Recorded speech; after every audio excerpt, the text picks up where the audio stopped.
Overtake करता है तो राइट से करेगा, लेफ्ट से ओवरटेक नहीं करेगा। तो ये लेन ड्राइविंग का भी चल रहा है।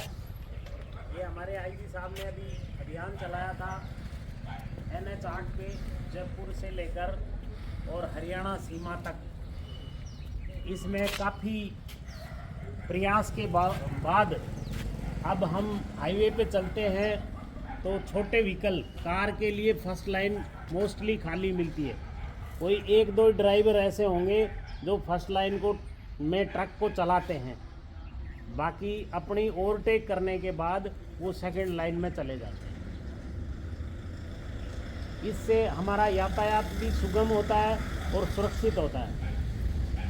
पहले मैं कई बार जाता था तो जयपुर जाते तो टाइम लगता था लगभग 4 घंटे, लेकिन ये लाइन ड्राइविंग होने के बाद जयपुर 3 घंटे में आराम से पहुंच जाते हैं। क्यों? फर्स्ट लाइन क्लियर मिलती है। पहले ट्रक 3 ट्रक बराबर में चल रहे हैं, पीछे से कार आ रही है, कार स्पीड में चलती है, उसको साइड ही नहीं मिलती, फिर वो ट्रक साइड दे जब जाके वो कहीं ओवरटेक करता है। अब मोस्टली हम चलते हैं तो फर्स्ट लाइन खाली मिलती है। ये एक जो मुहिम चलाई लैंड ड्राइविंग वाली, इस मुहिम को देखते हुए ये प्रयास सफल हुआ है, जिससे हमारा यातायात सुगम भी हुआ है, यानी जल्दी भी पहुंचते हैं और सुरक्षित भी पहुंचते हैं। इसलिए यातायात नियमों के पालन करने से ये नहीं है कि पुलिस चालान कर रही है इसी के डर से हम यातायात नियमों की पालना करें। यातायात नियम की पालना हमारे जीवन को सुरक्षित करती है और रोड पे चलते समय पुलिस के डर से हेलमेट नहीं लगाएं। अपने जीवन की रक्षा के लिए, अपने परिवार के लिए, अपने बच्चों के लिए हेलमेट लगाएं। कल भी हम गश्त में थे तो दारू पी के चलाने वालों को पकड़ के लाए। तो शराब पी के व्हीकल चलाते हैं, इनसे बहुत ज़्यादा दुर्घटना की संभावनाएं बढ़ जाती हैं। या तो खुद एक्सीडेंट होगा या किसी दूसरे को करेगा।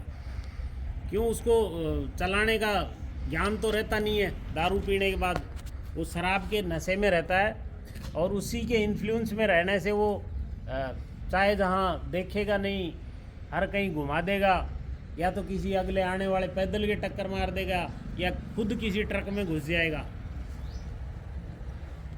और ये बड़े गर्व की बात है कि पिछले साल की तुलना में हमारे इस प्रयास से, हमारे स्टाफ के प्रयास से ये चालान कर रहे हैं। इनसे पिछले साल की तुलना में जो राज्य सरकार, केंद्र सरकार की इच्छा है उसके अनुरूप हमारे 15 एक्सीडेंट कम हुए हैं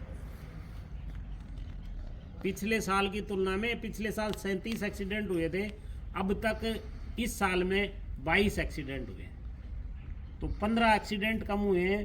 ये आप सभी लोगों की जागरूकता मान लो, स्टाफ की, जगह जगह स्कूलों में, आमजन के बस स्टैंड पे, CLG मीटिंग के माध्यम से, पुलिस मित्रों के माध्यम से जो हम ये संदेश देते हैं और लोगों को जागरूक करते हैं, इसका परिणाम मान लो, मतलब हमारा संयुक्त रूप से ये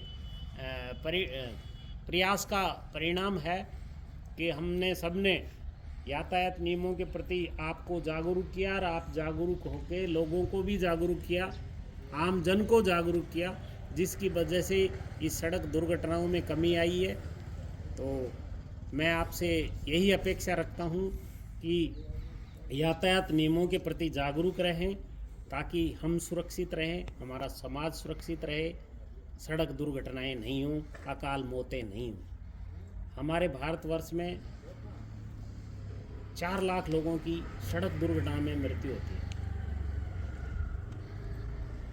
और उस सड़क दुर्घटनाओं में होने वाली मौत एक अकाल मृत्यु है। जिस परिवार में, और इस मरने वालों में 80% 15 साल से 35 साल के बीच के हैं। किसी परिवार में 15 से 35 साल का बच्चा, नवयुवक ख़त्म हो जाता है तो वो परिवार एकदम टूट जाता है। 20-30 साल भी वो उभर नहीं पाता।